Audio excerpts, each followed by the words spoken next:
Bonjour et bienvenue dans cette deuxième vidéo de cette série de formations spéciales Machine Learning. Aujourd'hui, nous allons voir ensemble un exemple de la régression linéaire sous R. L'objectif de cette vidéo est de voir comment écrire le code R nécessaire pour avoir les coefficients de notre équation ainsi que les autres variables pour évaluer le modèle. Nous allons voir un nouvel exemple qui va prédire le prix d'une maison en fonction de sa superficie. Alors, je vais tout d'abord initier mon premier vecteur qui contient les 17 valeurs de la variable explicative x, comme vous remarquez ici au niveau de la première ligne. De la même façon, j'ai initié mon deuxième vecteur qui contient aussi 17 valeurs de la variable à prédire y, comme vous remarquez au niveau de la deuxième ligne. Nous allons commencer tout d'abord par l'affichage de la dispersion de nuages des points sur un graphique pour avoir une première idée visuelle de l'existence de la linéarité entre x et y à travers le code plot x, y. Très bien. Ensuite, je vais utiliser la fonction lm comme linear model. Donc, lm, donc y en fonction de x. Très bien. Pour faciliter la lecture et la manipulation du code R, je vais créer une nouvelle variable qui s'appelle reg, comme régression, et je vais affecter la fonction lm à cette dernière. Donc, reg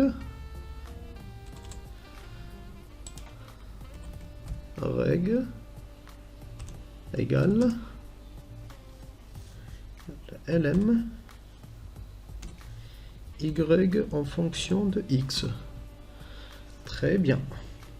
Donc, je vais ajouter maintenant notre droite de tendance qui illustre la relation linéaire à travers la fonction abline.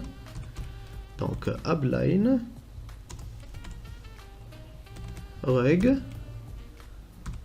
virgule. Donc, je veux que ma droite soit avec la couleur rouge. Donc, col égale red.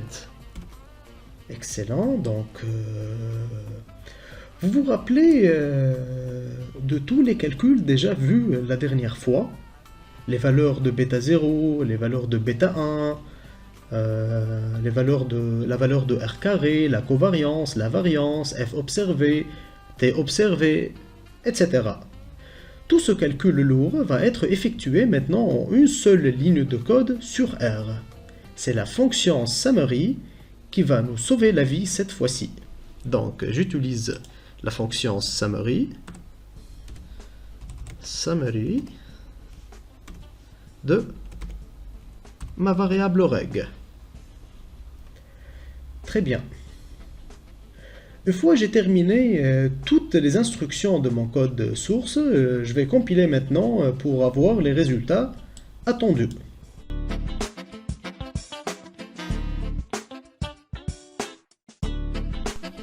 J'exécute mon code source pour avoir mes résultats maintenant. Donc, voilà. Voyons d'abord notre graphique qui illustre la dispersion des points avec la droite de régression. Donc, export, copy to clipboard. Et voilà. Rappelez-vous que l'ordonnée à l'origine est la valeur de bêta 0. Remarquez que R a donné les valeurs de bêta 0 qui est l'intercept ici. Donc voici la valeur de bêta 0. Et la valeur de bêta 1 qui se situe devant la valeur de x.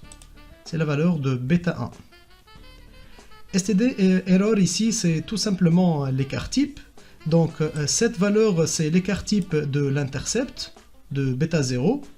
Et la deuxième valeur, c'est l'écart type de la variable explicative x. T-value ici représente la valeur de t observé. Donc la t observée de notre variable explicative est 18,66 ici.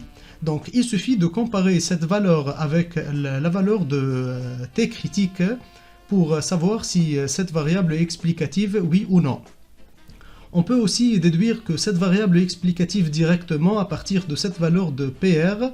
C'est tout simplement la valeur de p-value ici.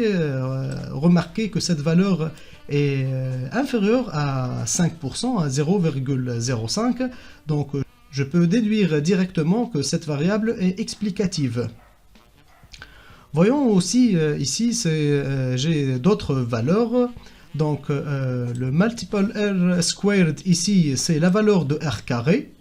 Donc rappelez-vous que si la valeur de R carré est proche de 1, ce que nous avons un bon modèle, et si R carré est proche de 0, c'est-à-dire que notre modèle ne sert à rien.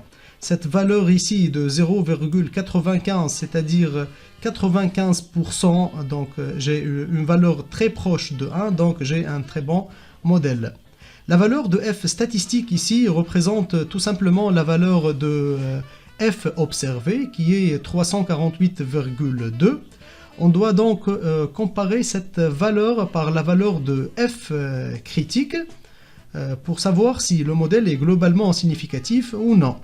Donc ici j'ai 15 degrés of freedom, donc c'est tout simplement 17 parce que j'ai 17 observations, 17, donc c'est n moins k moins 1, avec n égale à 17, k égale à 1, moins 1, donc 17 moins 1 moins 1 égale à 15. Je peux directement aussi déduire que mon modèle est globalement significatif directement par la valeur de p-value. Remarquez ici que cette valeur aussi est largement inférieure à 0,05, donc je peux déduire directement que mon modèle est significatif. Avant de terminer cette présentation, n'oubliez pas de vous abonner à notre chaîne YouTube pour ne pas rater les prochaines vidéos de formation. N'hésitez pas à poser vos questions si vous remarquez qu'il y a des aspects non clairs et vous allez avoir les réponses dans les plus brefs délais. Merci pour votre attention et à la prochaine.